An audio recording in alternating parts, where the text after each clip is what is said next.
আসসালামু আলাইকুম সবাইকে। সারা বছর যারা জীববিজ্ঞানে কিছুই পড়োনি ভাইয়া, বুঝছো, কিছুই পড়োনি, তোমার শুধু 5টা দিন একটু মনোযোগ সহকারে পড়বা। আমি তোমাকে যে সাজেশনটা দিব, এখান থেকে তোমার 90% গ ঘ প্রশ্ন কমন আসবে ভাইয়া, বুঝছো। আমি তোমাকে এই 5টা অধ্যায়, শুধু বেশি না ভাইয়া, 5টা অধ্যায় আমি তোমাকে যে টপিকগুলো পড়তে বোঝাই দিব বা তোমাকে সাজেশন দিব, শুধু সেই টপিকগুলো পড়বা, ইনশাল্লাহ এখান থেকে তুমি 90% গ ঘ প্রশ্ন কমন পাবা। হ্যাঁ, তো তোমাকে কি করতে হবে ভাইয়া, দেখো প্রথম অধ্যায় থেকে, কোন অধ্যায় থেকে ভাইয়া বলো তো? প্রথম অধ্যায় থেকে তোমাদের প্রথম অধ্যায় নাম জীবন পাঠ। তো এখান থেকে তুমি কি কি টপিক পড়বা, এই কয়েকদিনে তুমি 5 দিন পরে ভাগ করে নিবা। হ্যাঁ, 5 দিন পরে ভাগ করে নিয়ে শুধু প্রতিদিন একটা করে অধ্যায় পড়বা, দেন এমসিকিউ গুলো পড়বা। আচ্ছা, কি কি পড়বা সেটা হচ্ছে, প্রথম অধ্যায় থেকে মনেরা প্রতিষ্ঠা ফানজাই, এই যে রাজ্যের বৈশিষ্ট্যগুলো তুমি সুন্দর করে মনোযোগ সহকারে পড়বা। তোমাকে প্রশ্ন আসবে, বলবে যে এবং চিত্র সহ পড়তে হবে। হ্যাঁ, যদি চিত্র সহ না পড়ো তাহলে তুমি ওখানে মিস্টেক করে যাবে। হ্যাঁ, তো তোমাকে মনেরার সাথে প্রতিষ্ঠার যে তুলনা এটা দিবে, বা ফানজার সাথে প্রতিষ্ঠার যে কোনটা অধিক উন্নত, তুমি এটা একটু মনোযোগ সহকারে পড়বা, এখান থেকে প্রশ্ন আসবে ইনশাল্লাহ। আচ্ছা, দ্বিতীয়ত দ্বিপদ নামকরণ পদ্ধতি। দ্বিপদ নামকরণ পদ্ধতি তুমি এটা একটু ভালো করে পড়বা, মানে পড়বা দেন লিখবা, এটা খুবই ইম্পর্টেন্ট। এটা খুবই কি ভাইয়া বলো তো, ইম্পর্টেন্ট, এবং এটাও ইম্পর্টেন্ট। এই তিনটা বিশেষ করে মনেরা প্রতিষ্ঠা ফানজাই, তুমি কি করবা বলো তো ভাইয়া? তুমি হচ্ছে এই এই অরাজ্যের মনেরার বৈশিষ্ট্য, ব্যাকটেরিয়া, অ্যামিবা, এগুলো মানে উদাহরণগুলো বিশেষ করে মনোযোগ দিয়ে পড়বা। তোমাকে ওই চিত্রটাই দেওয়া থাকবে, তোমাকে বলবে না যে ফানজাই রাজ্য কি মনের রাজ্য, তোমাকে ওই চিত্র দেওয়া থাকবে। তো সেখান থেকে তোমাকে ওই রাজ্যের বৈশিষ্ট্যটা জানতে হবে।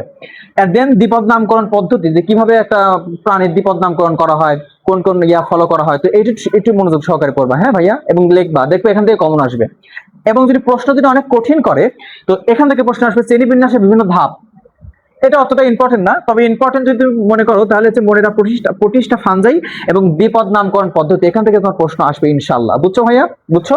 আচ্ছা, এন্ড দেন দ্বিতীয় অধ্যায় থেকে আমি শুধু কয়েকটা টপিক রাখছি, মানে খুবই সহজ, খুবই সহজ। তোমাকে এখানে চিত্র সহ এগুলো পড়তে হবে ভাইয়া, বুঝছো, চিত্র সহকারে পড়তে হবে। তো কোন কোন টপিক দেখো ভাইয়া, তোমার দ্বিতীয় টপিক নাম কি? দ্বিতীয়টার নাম হচ্ছে জীবকোষ ও টিস্যু। জীবকোষ ও টিস্যু, এখান থেকে তুমি কোন কোন টপিক পড়বা? মাইটোকন্ড্রিয়া, এটা তো ভাইয়া মোস্ট ইম্পর্টেন্ট একটা টপিক। তুমি বই গাইড খুলে দেখবা যে প্রত্যেকটা ইয়াতেই মাইটোকন্ড্রিয়া মাইটোকন্ড্রিয়া মাইটোকন্ড্রিয়া। তুমি এখানে চিত্র আঁকাবা, মাইটোকন্ড্রিয়ার চিত্র আঁকাবা, সুন্দর করে চিত্র আঁকাবা। দেন ওই অরিয়াটা পড়বা। হ্যাঁ, যে মাইটোকন্ড্রিয়ার বৈশিষ্ট্য, হ্যাঁ, সুন্দর করে পড়বা। যেটা এটা কি দ্বিপদ্মা বিশিষ্ট বহিঃপদ্মা, যাই হোক, যে যে যে থাকে, যা থাকে থাকুক, তুমি হচ্ছে কি বলবা? মাইটোকন্ড্রিয়ার বৈশিষ্ট্য পড়বা, দেন চিত্র সহকারে আঁকাবা। বাড়িতে 2বার প্র্যাকটিস করবে, এটাই তোমার পরীক্ষাতে আসবে। দেখো, আর পড়বা কি? Plastid, chloroplast, chromoplast, leucoplast. তো এইখানে একটু মনোযোগ সহকারে পড়বা, এটাও ইম্পর্টেন্ট। হ্যাঁ, চিত্র আঁকাবা, চিত্র আঁকাবা, আমি চিত্র আঁকানো শেখাই দেবো যদি পরবর্তী ক্লাসে চাও তোমরা। আচ্ছা, নিউক্লিয়াসটা পড়বা এখান থেকে। কি নিউক্লিয়াস? সব পড়ার দরকার নাই, শুধু নিউক্লিয়াসটা পড়বা।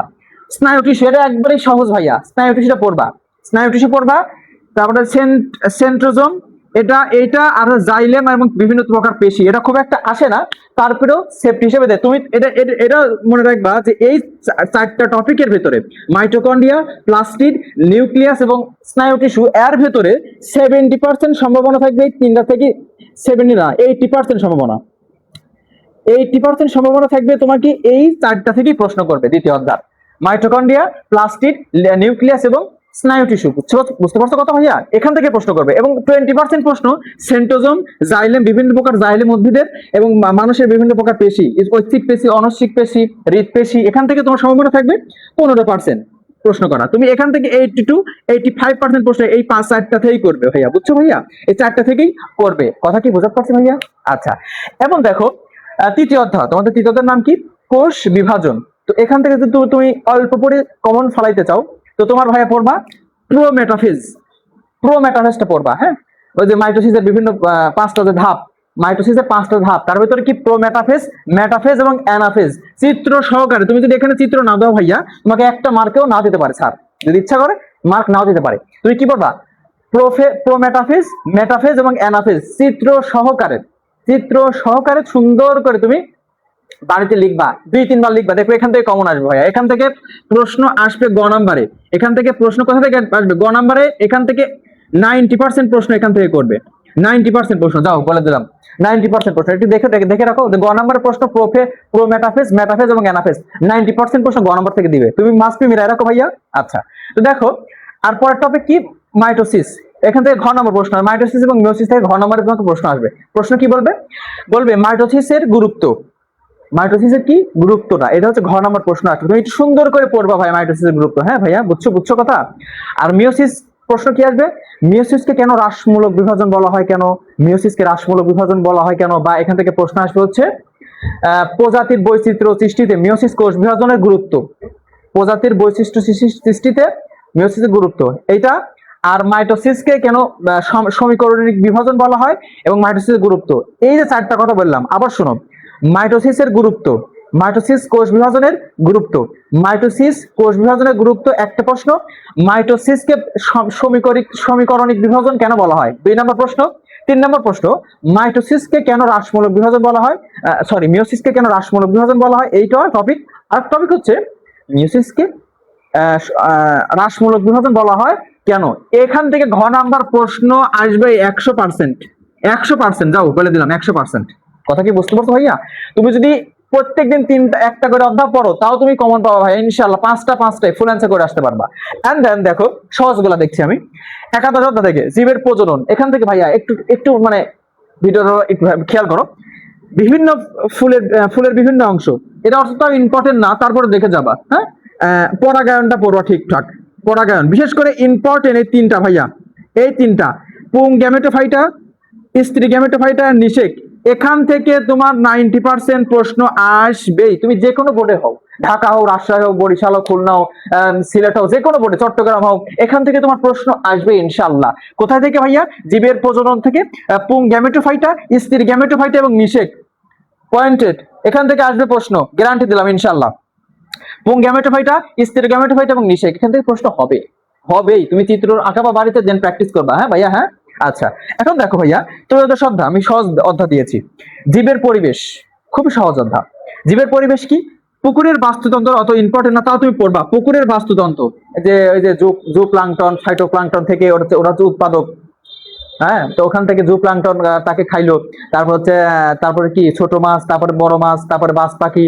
তো এই যে ফুড চেইন, খাদ্য শিকল, এটা পড়বা। দেন খাদ্য শিকল রে ভাই, কত ইম্পর্টেন্ট, মাথা নষ্ট। এখান থেকে একটা এমসিকিউ তুমি পাবেই ভাইয়া, পাবেই। দেন এখান থেকে প্রশ্ন করবে খাদ্য শিকল, খাদ্য জাল, একবারে ইম্পর্টেন্ট। 95% দাও, দিয়ে রাখো। এবং পরিবেশ সংরক্ষণের গুরুত্ব, এটা অতটা ইম্পর্টেন্ট না, কিন্তু খাদ্য শিকল এবং খাদ্য জাল এবং পুকুরের বাস্তুতন্ত্র তুমি পড়ে যাবা, এখান থেকে প্রশ্ন পাবা। দেন পরের দিন এসে বলবো যে ভাই হ্যাঁ আসলে সত্যি কথা বলছো, এখান থেকে প্রশ্ন। তুমি যদি অল্প প্রস্তুতিতে পরীক্ষা দিতে চাও, তাহলে এই টপিকগুলো তোমাকে পড়তে হবে ভাইয়া, এই টপিকগুলো পড়তে হবে। মূল কথা হচ্ছে, তুমি যদি প্রথমত থেকে মনে রাখ 25টা ফানজাই দ্বিপদ নামকরণ পদ্ধতি, এটা পড়ে যাও, কমন পাবে ইনশাআল্লাহ। দ্বিতীয়ত থেকে মাইটোকন্ড্রিয়া, প্লাস্টিড, নিউক্লিয়াস, তারপর হচ্ছে কি স্নায়ু টিস্যু, সেন্টোজোম আর জাইলেম এবং বিভিন্ন প্রকার পেশি। এটা একটু বড় অধ্যায়, কিন্তু এতে চিত্র সহকারে সুন্দর করে তুমি একটু পড়বা, এখান থেকে কমন পাবা ইনশাআল্লাহ। এবং তৃতীয় থেকে প্রোমেটাফেজ, মেটাফেজ এবং অ্যানাফেজ, তোমাকে বললাম এখান থেকে কমন আসবে, এখান থেকে কমন আসবে। তুমি চিত্র সহ বাড়িতে সুন্দর করে প্র্যাকটিস করো, দেখে লিখো, 5 দিন দেখে লিখো, ইনশাআল্লাহ এখান থেকে তুমি কমন পাবা। তারপরে কি মাইটোসিসের গুরুত্ব, মিওসিসের গুরুত্ব তোমাকে একটু আগে বললাম। মিওসিসকে কেন হ্রাসমূলক বিভাজন বলা হয়, মাইটোসিসকে কেন সমীকরণিক বিভাজন বলা হয়, এটা একটু ভালো করে পড়বা। দেন কি বলবা, ফুলের বিভিন্ন অংশটা অতটা ইম্পর্টেন্ট না, বিটপ টিটপ এটা ইম্পর্টেন্ট না, তোমার ইম্পর্টেন্ট হচ্ছে পরাগায়ন, পুং গ্যামেটোফাইটা, স্ত্রী গ্যামেটোফাইটা, নিষেক। এখান থেকে প্রশ্ন আসবেই, 90% দিয়ে দিলাম ভাই, যাও। আচ্ছা, ত্রয়োদশ অধ্যায় কি? জীবের পরিবেশ, বললামই তো মাত্র। জীবের পরিবেশ, পুকুরের বাস্তুতন্ত্র, খাদ্য শিকল, খাদ্য জাল, এখান থেকে প্রশ্ন আসবে। কথা কি বুঝতে পারছি ভাইয়া? তো আশা করি তোমরা বুঝতে পারছো। এই যে কয় টপিক আমি তোমাকে দিলাম 5 অধ্যায়, তো এই তোমার যে রসায়ন পরীক্ষা শেষ হইলো, তো এরপরে এই টপিকগুলো নিয়ে সুন্দর করে বইটা খুলে এই টপিকগুলো বিশেষ করে মার্ক করে পড়বা এবং চিত্রগুলো আঁকাবা। বিশেষ করে চিত্র না দিলে তোমাকে মার্ক অর্ধেক দিতে পারে। হ্যাঁ, রুল দিয়ে চিত্র আঁকাবা, দেন ইনশাআল্লাহ এখান থেকে ভালো কিছু করা আশা করা সম্ভব। তো আমার সঙ্গে থাকার জন্য ধন্যবাদ। আল্লাহ হাফেজ।